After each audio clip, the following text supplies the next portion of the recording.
Bonjour, je vous présente la deuxième partie. Charles Taylor, les sources du moi.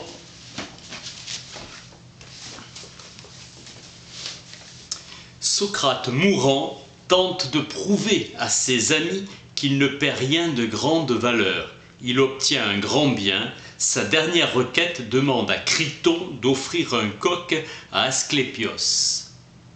La vie est une maladie que la mort guérit. On offre une récompense à ce Dieu, si on guérit.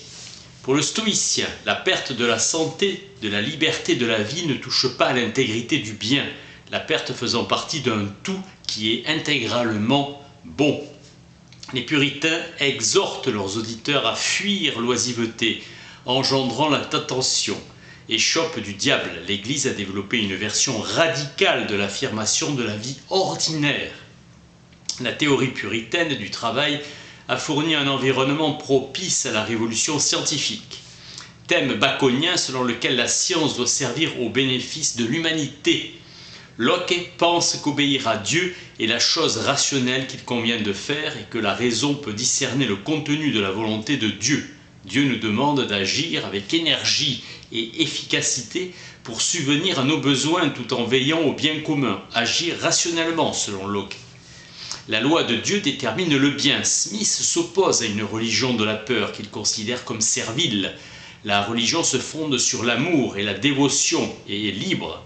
Shaftesbury pense que nos opinions fausses nous éloignent de la paix et de la sérénité. L'opinion juste nous rend capables d'aimer la providence. Il s'agit d'un Dieu concepteur de l'ordre, harmonisation de nos esprits individuels avec l'esprit universel. Les théories de l'Antiquité, dont s'est inspiré Shaftesbury, font de l'harmonie et de l'équilibre de l'âme leur but essentiel. La justice et la tempérance sont les vertus de base, puis président à nos rapports avec autrui.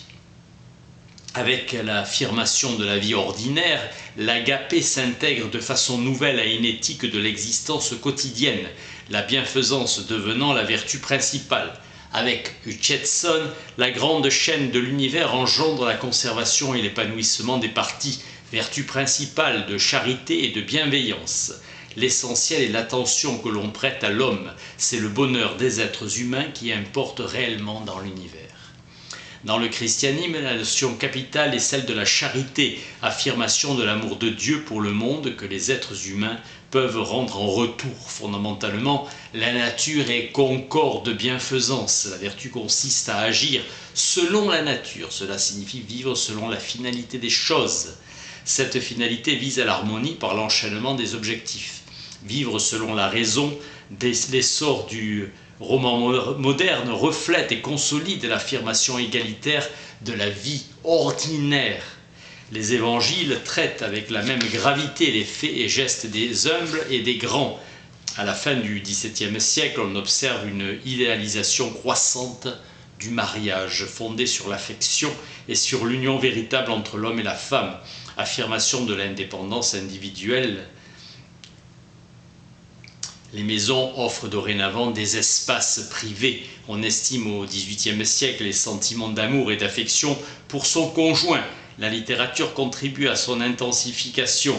L'art des jardins répond au principe fondamental de chercher à parler à l'âme.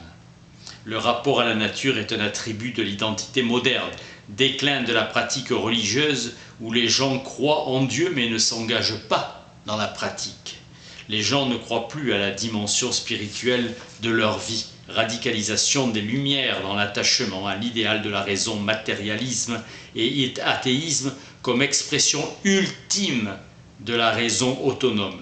Le sensualisme a radicalisé le naturalisme des Lumières, ramenant les motifs des Hofklärer exclusivement au progrès de la raison scientifique. Les penseurs ne reconnaissent qu'un seul bien, le plaisir, dénonciation de la religion, morale de gratification purement égoïste, évolution du terme libertin désignant d'abord le libre penseur pour glisser ensuite vers le dérèglement des mœurs, égoïsme sadien. Être matérialiste, c'est avoir une position éthique sous-déterminée. Hume semble avoir pensé dès le départ que ces recherches serviraient la fin de l'acceptation de soi. Des libertins comme saint Évremont s'inspiraient de la pensée pré-chrétienne. Les Hofklarers évoquent sans cesse la postérité. Diderot, à la fin de sa vie, écrivait pour les lecteurs de l'avenir et ne tenta même pas de les publier. 10e époque radieuse de Condorcet pour l'avenir de l'humanité. Rousseau reprend le langage des stoïciens et son adhésion à l'austérité face à une civilisation qui accroît ses besoins et sa consommation. Se contenter de l'essentiel, l'homme est très fort quand il se contente d'être ce qu'il est, très faible quand il veut s'élever au-dessus de l'humanité. C'est notre dépendance d'autrui, des apparences de l'opinion qui multiplie nos besoins et nous rend encore plus dépendants. La vraie liberté ne se trouve que dans l'austérité. Tous nos maux sont imaginaires. Apprendre un métier honnête et utile, le bien commun, c'est l'unité qui compte, exploration de soi et liberté autodéterminée, clé de la vertu. Rousseau propose la voie intérieure et le darwinisme a eu des conséquences dévastatrices sur la foi. Pour Schiller, la beauté élève la forme et la matière jusqu'à une unité parfaite. La forme se rattache à l'universel. Un objet beau est un particulier qui a une signification universelle.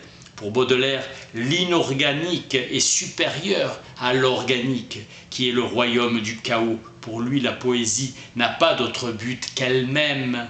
Schopenhauer reprend de Kant la doctrine fondamentale que la contemplation esthétique est désintéressée. Avec Dostoïevski, le péché ultime consiste à se fermer à la grâce, cercle vicieux dont il est difficile d'échapper. Par mépris de nous-mêmes, nous nous fermons au monde. Ivan Karamazov peut rendre Dieu son billet pour ce monde de souffrance intolérable. Le bonheur final de tout le genre humain ne vaut pas les larmes d'un enfant innocent. Le mépris pour autrui et pour soi alimente une projection du mal à l'extérieur. Ce qui nous transforme, c'est la capacité d'aimer le monde et de nous aimer.